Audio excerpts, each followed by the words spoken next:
Started, I told you we would be first. I told you that we would figure out a way to get through this. UFC President Dana White. To do that, we had to have a place to go.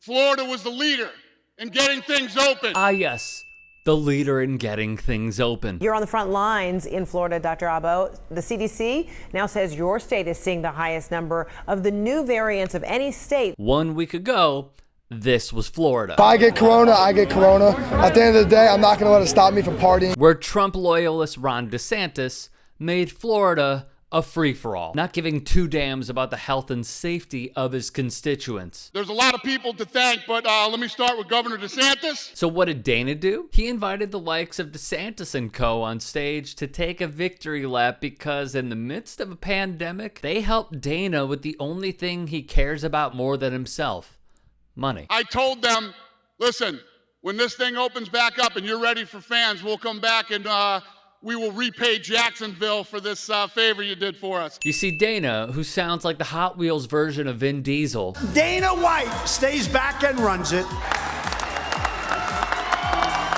learned a lot from his alliance of white supremacist Donald Trump. I'm going to turn it over to Governor DeSantis. Thank you, Dana. Welcome to Florida. For those of you who don't live here, we're happy to be hosting this. Wait a minute, you're welcoming people to Florida?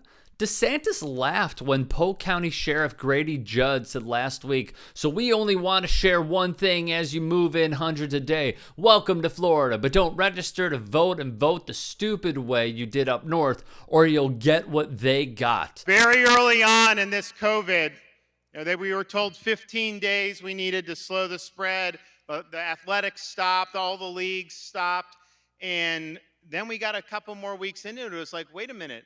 Are we ever going to do anything again?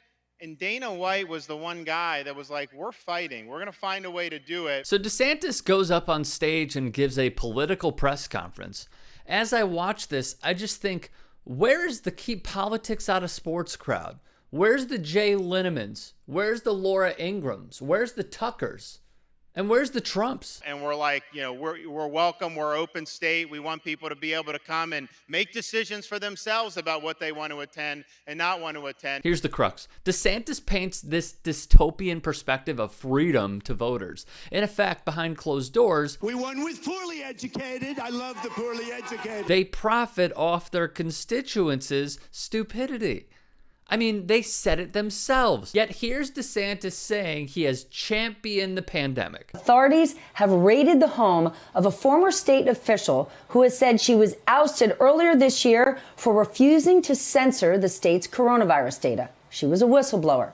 Rebecca Jones tweeted this video of the raid on her home saying this: "State police came into my house and took all of my hardware and technology." While shutting down folks like Rebecca Jones from reporting the real COVID numbers, raiding her home, and stealing her intellectual property. Governor Ron DeSantis announced last week that all coronavirus-related fines by local governments since last March would be remitted. Florida became the third state to hit 1 million cases, yet DeSantis continued pushing for reopening.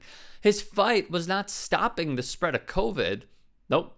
It was stopping the spread of information about COVID that shows how much of an ass he is. Sidelining scientists, halting briefings with disease specialists, and telling the experts there was not sufficient personnel from the state to continue participating. As the virus spread out of control in Florida, decision-making became increasingly shaped by politics and divorced from scientific evidence, according to interviews with 64 current and former state and administration officials, health administrators, epidemiologists, political operatives, and hospital executives. The crisis in Florida, these observers say, has revealed the shortcomings of a response built on shifting metrics, influenced by a small group of advisors, and tethered at every stage to the Trump administration, which has no unified plan for addressing the national health emergency, but has pushed for states to reopen. Basically, Dana White and DeSantis did said victory lap for what they failed at: preserving the sanctity of human life by taking drastic measures. Look, I miss live events.